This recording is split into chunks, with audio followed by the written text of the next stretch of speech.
आज हम पढ़ेंगे प्रोनाउन के बारे में। प्रोनाउन का अर्थ होता है सर्वनाम।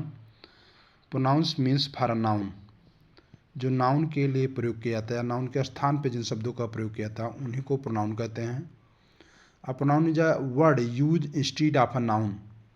ऐसे शब्द जो प्रोनाउन नाउन के स्थान पर प्रयोग किए जाते हैं उनको प्रोनाउन कहते हैं। Example he, she, it, I, we, you, they. Noun के बदले प्रयुक्त होने वाले शब्दों को प्रोनाउन कहते हैं। वह, मैं, तुम आदि।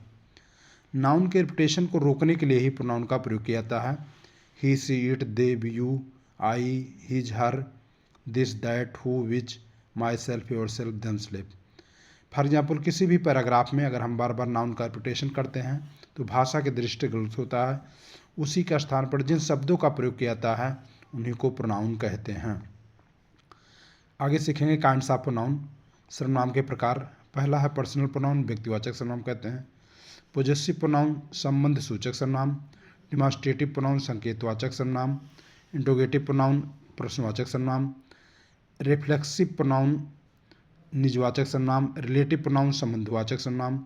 इंडेफिनिट प्रोनाउन, आश्चर्यवाचक। इम्फेटिक प्रोनाउन, दबाव सूचक सर्वनाम कहते हैं। रेसिप्रोकल प्रोनाउंस, पारस्परिक संबंधवाचक प्रोनाउन। डिस्ट्रीब्यूटिव प्रोनाउन, व्यष्टिवाचक सर्वनाम। एक्सक्लेमेटरी प्रोनाउंस, विस्मयादिबोधक सर्वनाम। Personal pronouns, these replace specific people और things. I, we, you, they, she, it, they. वह सर्वनाम जो किसी व्यक्ति या वस्तु का सीधा उल्लेख करते हैं, जैसे मैं, तुम, हम। She is kind, you are a teacher. यहाँ पर जिन शब्दों का प्रयोग पर्सन या किसी वस्तु के लिए प्रयोग किया जाता है उन सबको पर्सनल प्रोनाउन कहते हैं। Possessive pronoun, these indicates ownership या पोजेसिव, यहाँ पर अपना अधिकार शो करता है। दिस इज माई पेन, यह मेरा कलम है। दैट इज योर बुक, यह आपकी पुस्तक है। जहाँ पर अधिकार शो करता है उसको पोजेसिव प्रोनाउन कहते हैं। यहाँ पर स्वामित्व या अधिकार को दर्शाते हैं।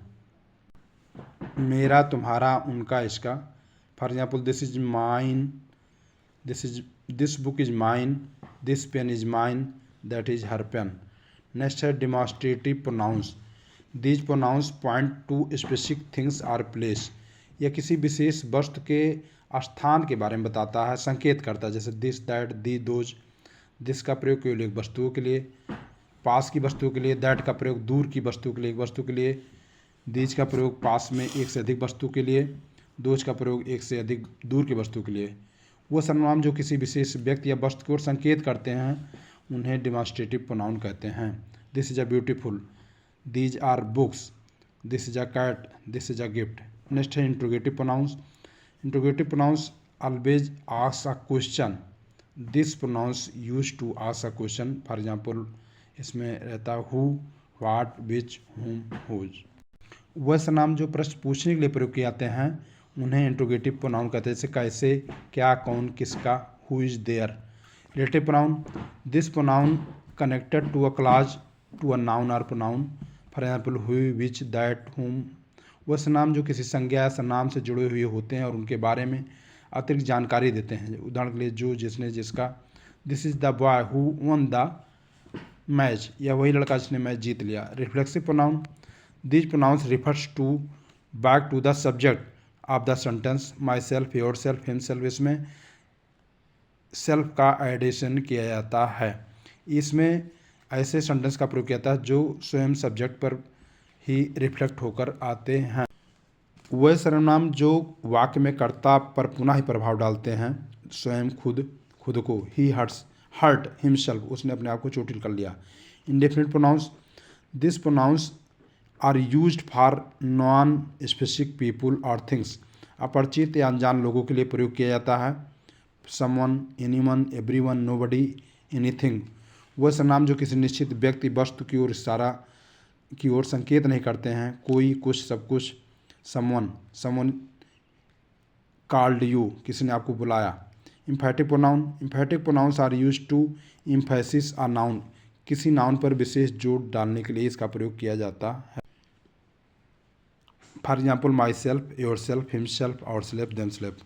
ऐसे सर्वनाम जो किस वाक्य में जैसे जोर देने के लिए प्रयोग किए जाते हैं, जैसे स्वयं, खुद।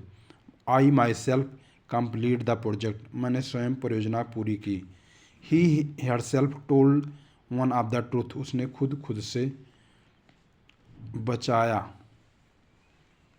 Distributive pronouns refer to the individual or things of group of separated things rather than collective. They emphasize each member of the group individually.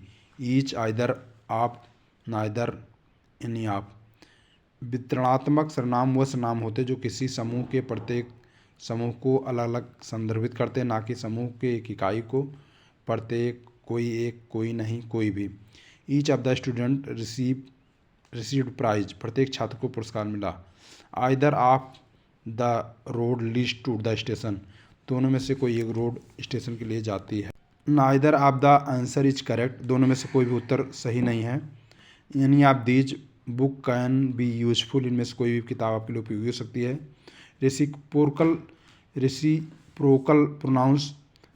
Pronounce are used when two or more people और things perform an action mutually or reciprocal. They show relationship where each member of the group is doing something to the others.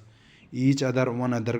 परस्पर सर्वनाम वह सर्वनाम होते हैं जो दो या दो से अधिक व्यक्तियों या वस्तुओं के बीच पारस्परिक एक दूसरे के प्रति क्रिया को दर्शाते हैं। ईच अदर, दो व्यक्तियों या दो चीज़ों के लिए। वन अनदर, दो या दो से अधिक व्यक्तियों चीज़ों के लिए। They respect each other. Exclamatory pronoun, आश्चर्यजनक सर्वनाम। Exclamatory pronoun are used to express strong emotions such as surprise, joy, anger, admiration. What a beautiful flower। वह सर्वनाम जो किसी आश्चर्य, खुशी, दुख जैसे भाव को व्यक्त करते हैं, अपने लिए उपयोग करते हैं। What a beautiful view। इस प्रकार की एग्जाम्पल एक्सक्लेमेटरी प्रोनाउंस कहलाते हैं। What a surprise, क्या आश्चर्यजनक बात है। What an idea, क्या जबरदस्त विचार है। Find out the pronouns in the following sentence। He is my best friend, ही हो गया इसमें pronoun. This book is mine हो गया। He hurt himself while playing, he और himself. That is a beautiful painting. That someone left their bag on the table. Someone who is calling me. Who. This is the boy who won the race, इसमें who. The two brothers always help each other. Each of the student received a gift. Each. They are going to the park. They.